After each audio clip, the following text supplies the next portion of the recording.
The night sky was clear over the deserts of Earth. Stars shone brightly, as if whispering silent secrets to those who watched them. In an observatory far from the city lights, a group of scientists sat in front of glowing screens. For many months, they had studied unusual radio signals that came from the far edge of the solar system. At first, they thought it was only noise, maybe the sound of cosmic storms or distant pulsars. But as days passed, the signals began to form patterns. The patterns were too sharp, too steady, and far too complex to be natural. Dr. Rian, an old astronomer with silver hair and kind eyes, leaned closer to the monitor. His voice trembled as he spoke. This is not random. Someone out there is trying to speak. His young assistant Myra looked up at the screens, her heart racing. For years, humanity had dreamed of finding life among the stars. But now it seemed to be happening. The air in the room felt heavy. The signal grew stronger with each passing night. Soon, every observatory on Earth was listening. The world governments shared the data openly. Ordinary people followed the news with curiosity, fear, and excitement. Some hoped the strangers would bring wisdom. Others feared they might bring danger. Weeks later, the waiting ended. The first ships appeared at the edge of the solar system. Near the orbit of Neptune, enormous objects shimmered into existence. They were not like human spacecraft, which were small and practical. These ships stretched across miles, glowing with strange energy. Their surfaces looked alive, like metal mixed with liquid, shifting and pulsing in colors that no human artist had ever painted. Telescopes captured the sight, and the images spread across Earth in seconds. Crowds gathered in cities, watching the giant screens that showed the alien fleet. People gasped, whispered, and held their breath. The aliens did not wait long to speak. A signal came through every device that could receive a transmission. It was not a sound at first, but a vibration that shook the air. Then, as if learning human language instantly, the message turned into clear words. We have arrived. You will surrender. Earth will belong to us. Resist, and you will not survive. The words were cold and sharp, without emotion. It was not a greeting, not an invitation, but a command. The people of Earth froze in silence. Never before had humanity heard such a demand from the stars. In the United Nations Hall, leaders from every nation gathered in an emergency meeting. The air buzzed with nervous voices. Some argued for negotiation. Others spoke of preparing defenses.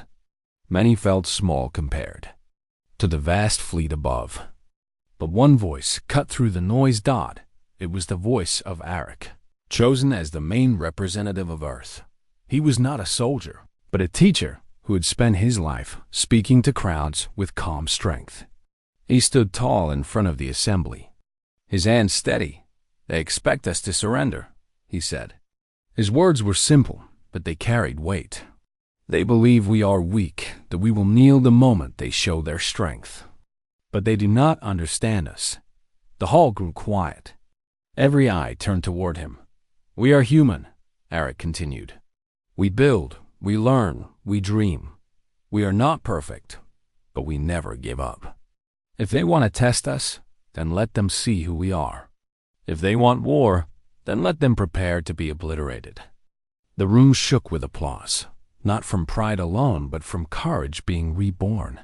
For the first time since the alien message, people lifted their heads with determination. The word spread across the world, carried by news and by whispers between neighbors. Humanity had found its answer. Meanwhile, far in the cold reaches of space, the alien fleet continued to wait. Their ships moved with silent grace, forming patterns in the darkness. Their eyes, if they had eyes, watched Earth carefully. To them, humanity was small, like ants standing against a storm. They had conquered other worlds before. They expected this world to fall quickly. But Earth was not like the others. Behind the fear, there was fire. Behind the doubt, there was unity. For the first time in history, nations that had argued for centuries began to work as one. Scientists shared their secrets. Engineers built together. Even ordinary people found ways to help, offering what they could. Humanity, though divided in the past, was now standing under a single voice. The night sky once again looked peaceful, but everyone knew it was only the calm before the storm. Somewhere out there, beyond Neptune, the strangers were watching. And here on Earth, the humans were preparing.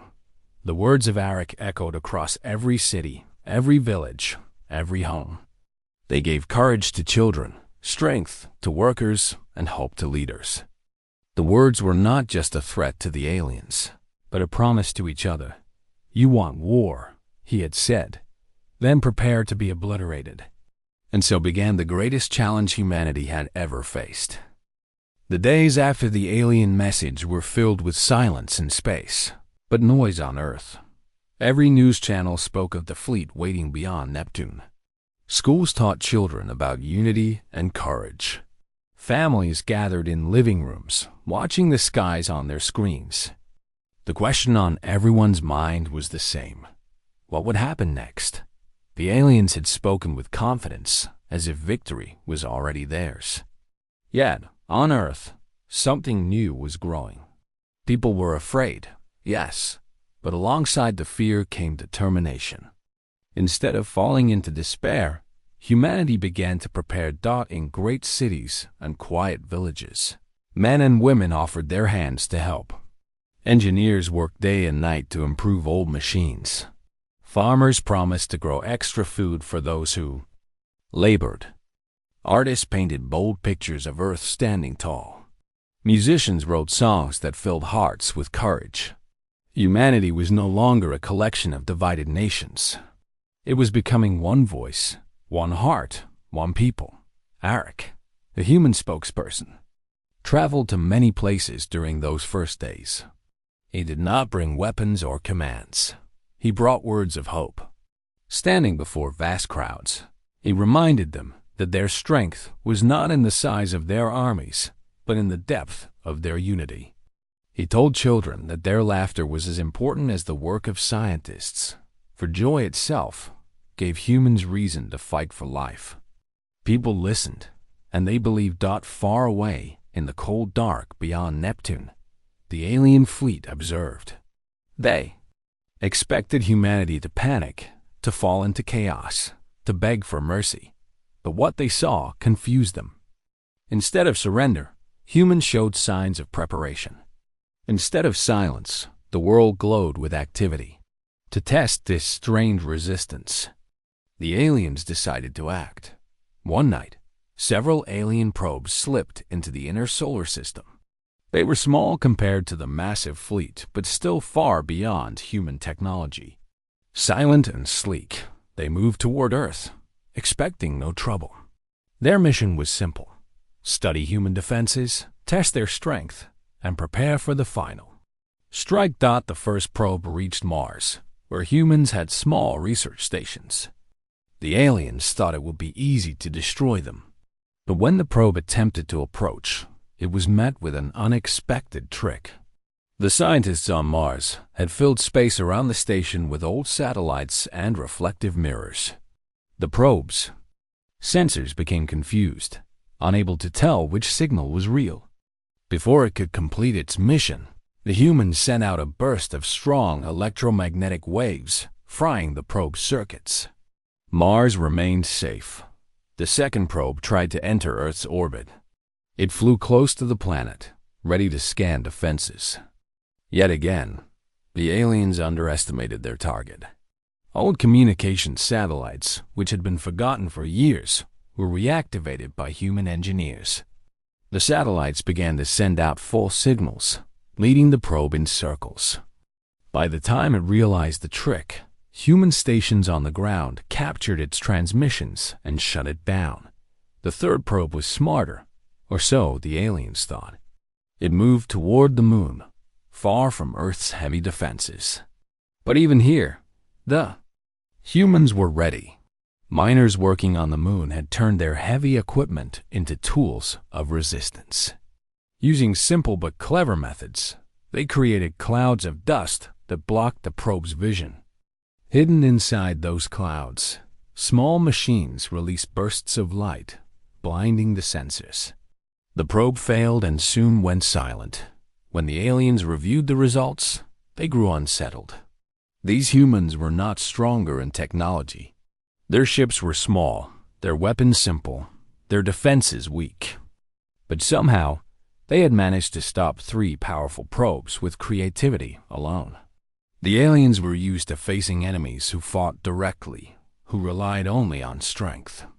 But humans were different. They used tricks, illusions, and unity to defend themselves. On Earth, the victory against the probes was celebrated, not as the end of danger, but as proof of hope. People danced in the streets, sang songs, and waved flags of peace and courage. Eric once again spoke to the world, his voice carried to every home. "They tested us," he said. "They wanted to see if fear could control us. But we are not afraid. We are ready. Every person, every mind, every heart is part of this struggle. They may have more power, but we have something they cannot understand. We have each other." The crowd roared with agreement. Children raised their hands with pride. Elders smiled with tears in their eyes, and workers returned to their tasks with new energy. Humanity had passed its first test, but the aliens were not finished. In their great ships, they began to plan a larger move. They believed humans had only been lucky. They still thought Earth would fall once the full weight of their power was revealed. Yet deep inside their ranks, some alien voices began to question. Could it be that these humans were different from all the others they had faced? Could it be that arrogance had blinded them? For now, the fleet remained silent, waiting in the darkness. On Earth, the people worked harder, preparing for what was to come. The test of resolve had been given, and humanity had answered with courage. The sky over Earth remained calm and blue, but every heart knew that the true storm was still on its way. The silence of space was deep, but the tension was louder than thunder. The alien fleet still waited near Neptune, silent and watching. Humanity had stopped their first probes, but everyone knew the real challenge had not yet begun. The fleet was too large, too powerful, too advanced to be defeated with only tricks. Yet, the people of Earth believed in themselves more strongly than ever before. In the city of Geneva, where the World Council had gathered, leaders sat with scientists, engineers, and thinkers. The hall was filled with maps of the solar system, designs of machines, and ideas written across bright screens. No one argued over borders or politics anymore. Instead, they focused on one question: how can we outsmart an enemy far stronger than us? Eric listened carefully as voices rose with ideas. Some spoke of new energy shields. Others suggested building faster ships. But the wisest among them knew the truth. Humanity could not win by copying the enemy's power. The aliens had centuries, perhaps millennia, of experience. Humans were still young in the language of the stars. If they tried to fight with strength alone, they would lose. But if they used their minds, if they turned the conflict into a game of wit and creativity, they might stand a chance. Dr. Rian, the old astronomer who had first noticed the signals, stood up and said, "We cannot defeat them with bigger weapons. We must confuse them, surprise them, make them question everything they believe about us." Mira, his assistant, added, "They think we are simple. Let us use that. Let us make them face a storm of ideas they cannot predict." The council agreed. Humanity's defense would not be a wall of steel, but a dance of minds. Soon, across Earth and beyond, people began working on plans that no alien could expect. Old satellites, left drifting in orbit, were turned into clever traps. Some were covered with bright panels to reflect sunlight in strange patterns. Others were reprogrammed to send false signals, creating the image of hundreds of ships where only one existed. On the moon, miners dug tunnels not only for work but for illusions. They placed mirrors and lights inside, so that from space, the moon appeared to be filled with strange energy. The aliens who watched could not tell if it was real or not. On Mars, scientists connected simple machines into webs of sensors. When an alien probe tried to scan the surface, it found itself lost in a sea of signals, unable to separate truth from trick. But it was not only scientists and engineers who helped. Children drew pictures of strange machines, and some of those drawings gave real ideas to designers. Farmers suggested ways to use fields and lights as giant signals that could be seen from orbit. Artists created moving patterns of color that could confuse alien cameras. Everyone, no matter how small their skill, added something to the defense. When the aliens sent another set of probes, they expected easy results. What they found instead was chaos. A probe that approached Earth saw dozens of false fleets, reflections shining across space. Another probe tried to scan the moon, but found its sensors filled with strange energy. A third probe circled Mars, only to be trapped in an endless maze of signals. The aliens grew frustrated. They had expected humans to resist with simple force. Instead, they faced something they could not measure. Human unpredictability. Inside the alien fleet, their commanders debated. One said, "These creatures are weak, yet they resist with tricks. They waste our time." Another answered, "It is not waste. Every step we take, they turn aside. We are not facing strength. We are facing something else." The Council of Aliens argued, but no answer came easily. Their computers were powerful, their weapons unmatched, but their logic could not predict the wildness of human thought. On Earth, the victories against the probes gave people new hope. In every city, celebrations lit the night sky. Yet the leaders reminded the people not to grow careless. Eric spoke again to the world. "They are stronger than us in numbers, in machines, and in weapons," he said. But strength is not everything. What makes us human is not only what we build, but how we think. We can imagine, we can create, we can turn the simple into the powerful. This is our path. This is how we will endure. His words traveled everywhere. And once again, people found courage. It was not a war of destruction. It was a war of patience, wit, and imagination. Humanity had turned the battleground from metal to mind. The alien fleet remained beyond Neptune, but inside their ranks, unease was spreading. They had never faced such resistance before. Planets they had conquered in the past had fallen quickly, unable to stand against their might. But Earth was different. The humans had less, yet gave more. They were weaker, yet stood taller. They were outnumbered, yet refused to kneel. The game of minds had begun, and it was a game humans were determined to win. The Earth glowed with life, but under the surface, pressure was rising. Every person knew the alien fleet was still waiting near Neptune. It had been weeks since the last probes were defeated, and the silence from the enemy felt heavier than thunder. Humanity had won small victories, but no one believed the danger had passed. The fleet was enormous, and its patience was endless. In the cities, people worked harder than ever. Factories built machines with speed never seen before. Laboratories tested new ideas every day. Even schools taught not only lessons of history and science, but also lessons of courage. Children were told that they too were part of Earth's defense. For hope itself was a shield, yet as hope grew, so did fear. Many asked themselves how long they could resist. The fleet had not attacked yet, but its shadow stretched across every heart. Leaders met in long councils, speaking in quiet voices about the future. Some worried that the silence meant the aliens were planning something greater, something humans could not predict. Eric, the chosen spokesperson, continued to travel and speak. He stood before great crowds in open squares, and his words gave courage. The enemy waits because they expect us to break under pressure, he said. They want fear to defeat us before they even strike. But we are not broken. Every day we work together, we grow stronger. Let them wait. We will not fall. His speeches spread across the world, but even he felt the weight in his heart. Late at night, when the crowds were gone and the lights dimmed, he looked up at the stars and wondered how long unity could last under such heavy pressure. Far away, the aliens prepared their next move.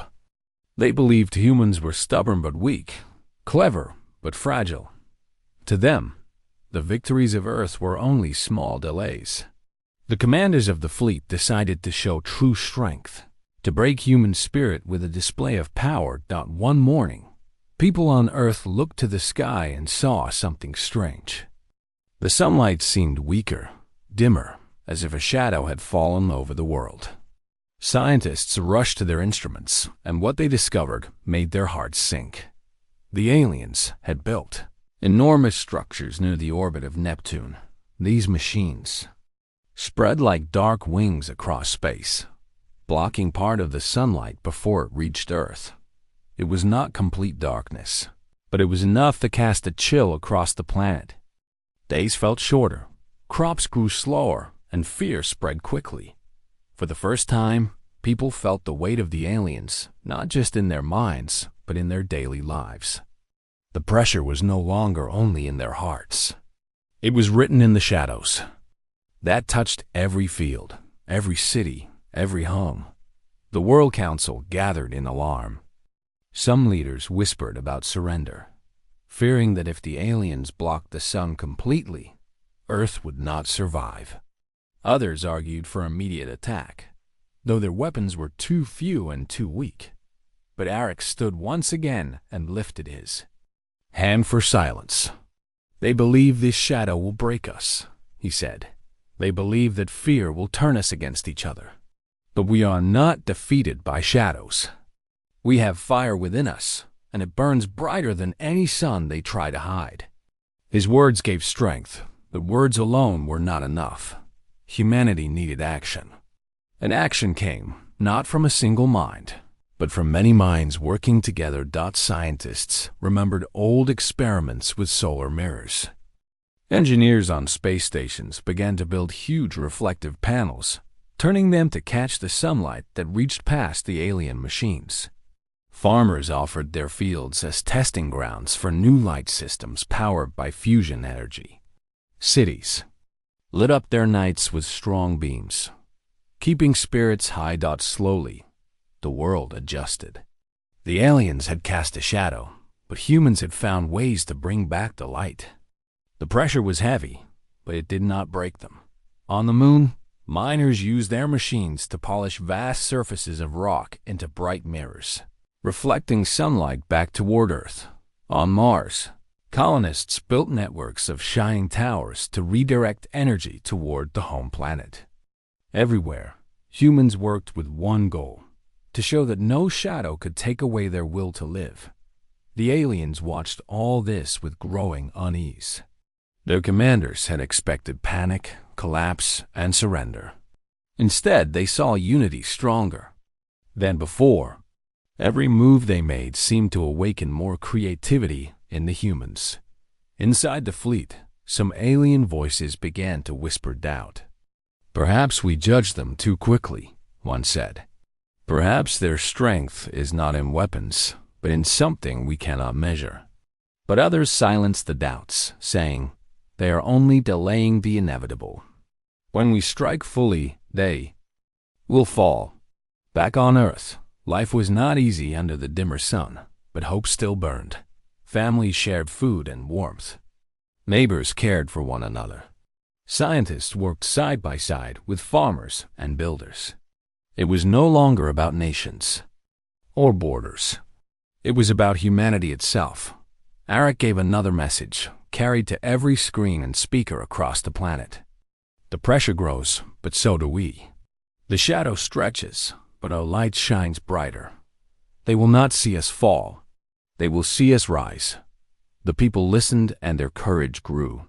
The aliens had tried to break humanity with fear, but instead, they had proven how strong the human spirit could be. The rising pressure did not crush Earth. It shaped it, like stone shaped by fire, into something stronger than before. The Shadow War had lasted many weeks, but now the aliens were ready to end it. Inside their massive fleet beyond Neptune, commanders prepared their final move. They had tested Earth with probes. They had tried to break spirits with darkness. And still the humans stood firm. The patience of the invaders had reached its limit. "We will strike in full," one alien leader declared. "No more tests, no more waiting. Let this planet see the true force of our power." The order spread through the fleet, and ships began to form great patterns in space.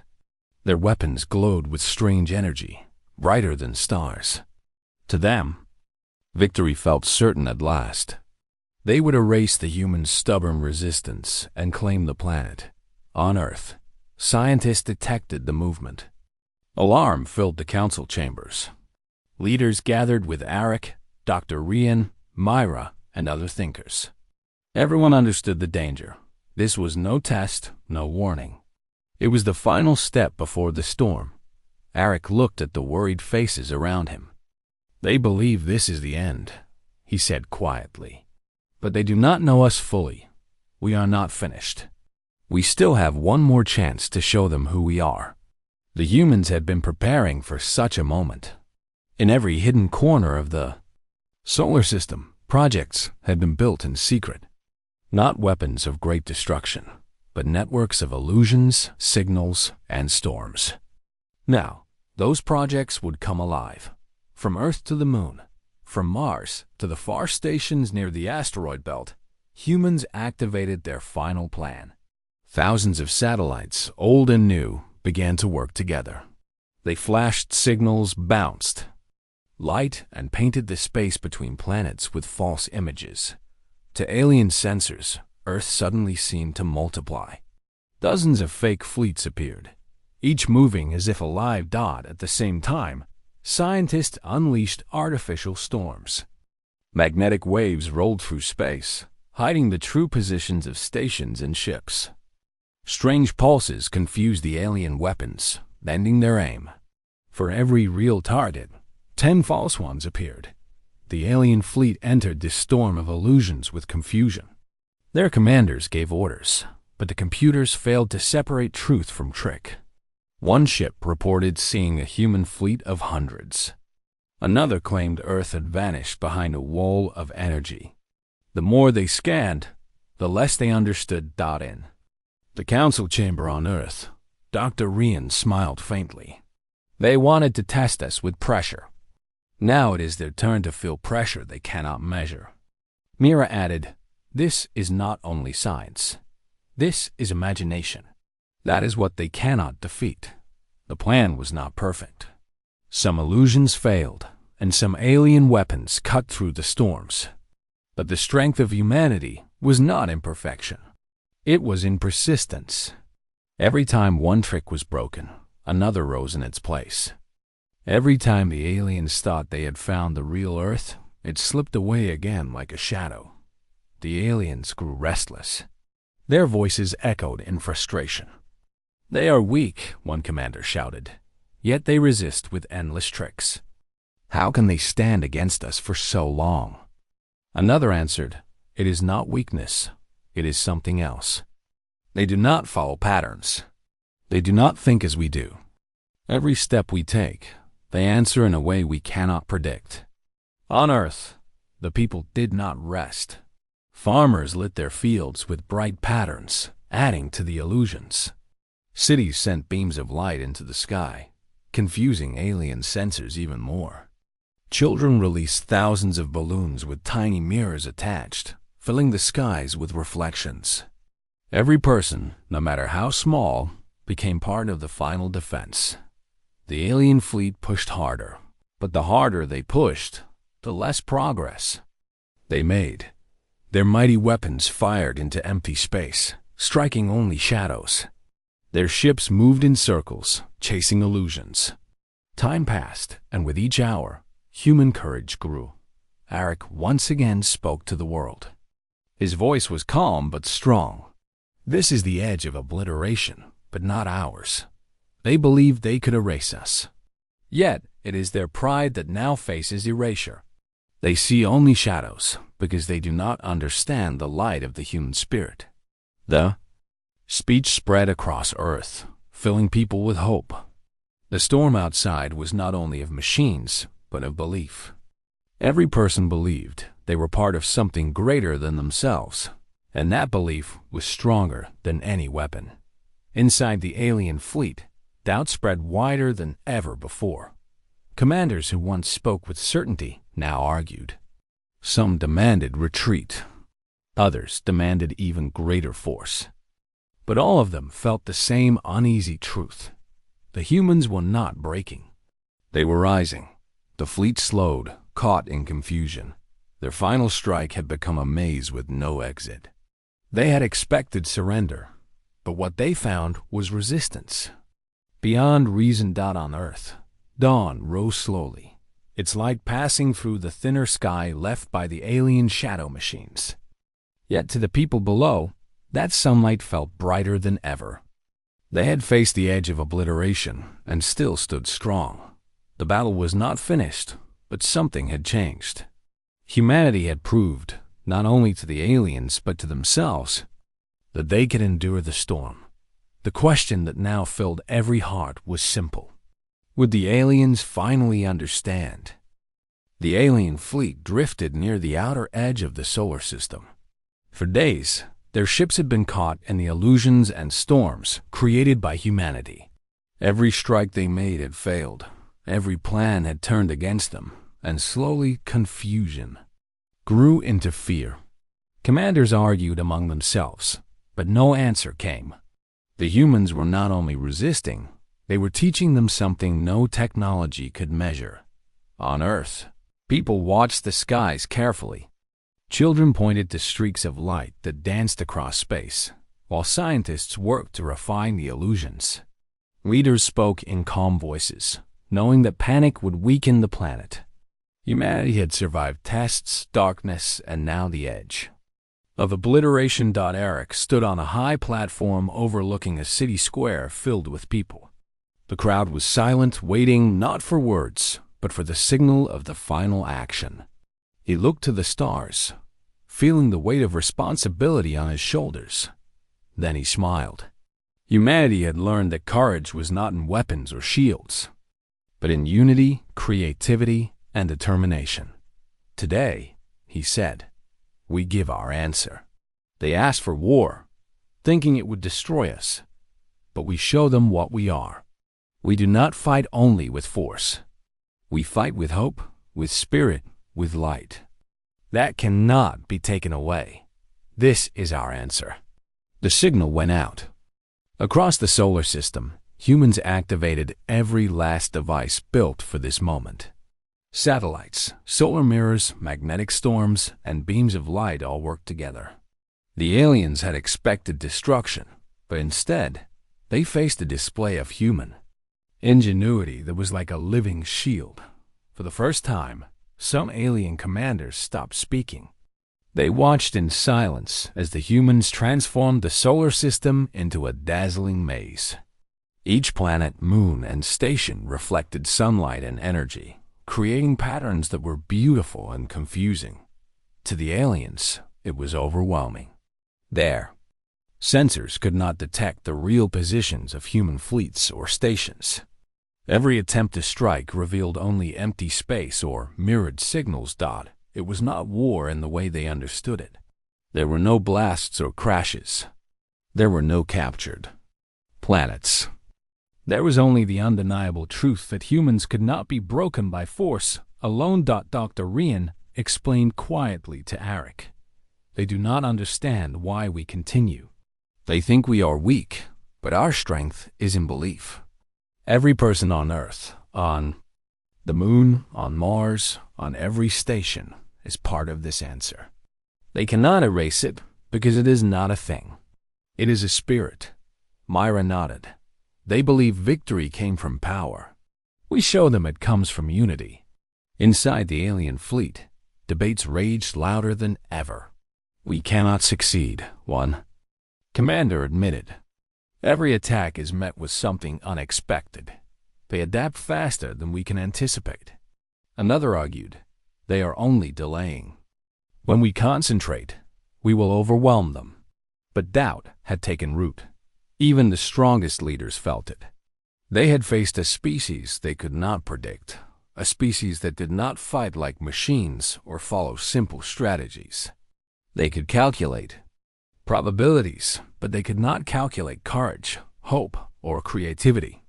The humans kept their focus. People worked together as one. Farmers, engineers, scientists, children, and leaders all contributed. The network of illusions continued, brighter and more complex than before. The aliens had learned that every strike they launched taught humans new ways to defend themselves. Every attempt at control had backfired. At last, the alien commanders realized their mistake. They had believed war could be won through fear and strength. They had forgotten to consider the human spirit. With hesitation, they sent a message to Earth, using the only language they could understand, signals and patterns. It was a message of surrender, of recognition that their tactics could not succeed. Arik received the message and looked to the far-right sky. The fleet that had seemed unstoppable was now retreating, slowly drifting back into deep space. People cheered, but Arik raised his hand for silence. "We celebrate not just victory," he said, "but understanding. They came to test us, and we showed them something greater than force. We showed them the light of humanity." Across the world, celebrations were quiet but powerful. People hugged their neighbors, smiled at strangers, and helped one another. Rebuild after the fear and shadow had passed. The sun returned fully, sunlight dancing over fields, cities, and oceans. Birds sang more loudly, and children laughed without worry. Even the scientists and engineers allowed themselves relief. The networks they built, the mirrors and storms, the signals and beams, all had worked. But more than that, the unity of humanity had worked. No machine, no weapon, no alien fleet could match the courage of millions of hearts beating as one. Myra looked at Arik and said, "We are stronger than we ever knew." "Not because of machines, but because of people," Arik nodded. "And the universe has learned too. We do not threaten without reason, but we do not surrender without courage. That is the human answer. That is what makes us who we are." As the alien fleet disappeared into the stars, the people of Earth knew that they had faced the ultimate challenge. They had stood against shadows, pressure, and even the edge of obliteration. And they had risen, not only victorious but wiser, stronger, and united. The sky shone brighter than before, and humanity turned toward the future, ready to face whatever the universe might bring. Their answer was clear, and it echoed across the cosmos. Humans could not be defeated, not by force, not by fear, not by anything that sought to erase their spirit. The war had ended, but the story of courage, hope, and unity would last forever.